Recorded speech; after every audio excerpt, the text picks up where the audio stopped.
રાજકોટ તરફથી ચોટીલા તરફ જઈ રહેલી મધુરમ કંપનીની ટ્રાવેલર્સ બસ અને ડમ્પર ભરેલા ટેન્કર વચ્ચે આ અથડામણ થઈ હતી, જેમાં 4 મુસાફરો ત્યાં જ ઘટના સ્થળે જીવતા. નમસ્કાર, આપની સાથે હું આકાંક્ષા. તમે જોઈ રહ્યા છો ઓવર રાજકોટ. માર્ગ અકસ્માતનો એક એવો કિસ્સો સામે આવ્યો કે જે સાંભળતા જ કાળજું કંપી ઉઠે. અકસ્માત એટલો ભયંકર હતો કે 4 મુસાફરો ત્યાં જ ઘટના સ્થળે સળગી ગયા.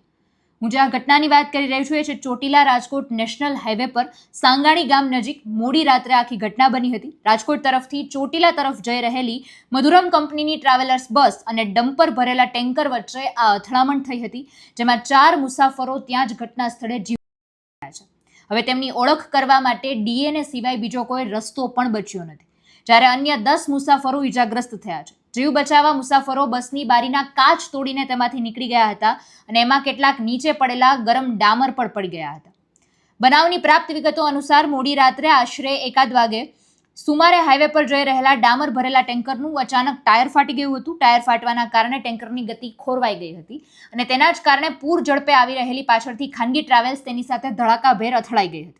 આ અથડામણ જ એટલી ભીષણ હતી કે ત્યાં શોર્ટ સર્કિટની ઘટના બની ગઈ અને જોત જોતામાં આખી ટ્રાવેલર બસ છે એ આગની લપેટમાં આવી ગઈ હતી.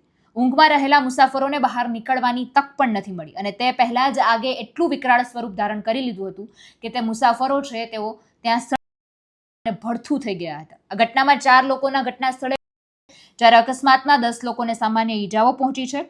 લીંબડીના રહેવાસી નરેન્દ્રભાઈનો આખો હાથ તેમજ અન્ય 9 લોકોને પણ સારવાર અર્થે રાજકોટ સિવિલ હોસ્પિટલ ખાતે ખસેડવામાં આવ્યા છે. ઘટનાની જાણ થતાં જ સ્થાનિક વહીવટીતંત્ર, ફાયરની ટીમ ઘટના સ્થળે દોડી ગઈ હતી. તાત્કાલિક દિશામાં તપાસ પણ હાથ ધરવામાં આવી હતી અને ભારે જહેમત બાદ જે વિકરાળ આગ થઈ ગઈ હતી એ આગ પર કાબુ મેળવવામાં આવ્યો હતો. મૃતદેહ પીએમ અર્થે ચોટીલા રેફરલ હોસ્પિટલ ખાતે રાખવામાં આવ્યા છે. એટલે આ રીતની આખી ઘટના બનવા પામી છે. સમગ્ર મુદ્દાને તમે કઈ રીતે જોવો છો એ કમેન્ટમાં જણાવજો. નમસ્કાર.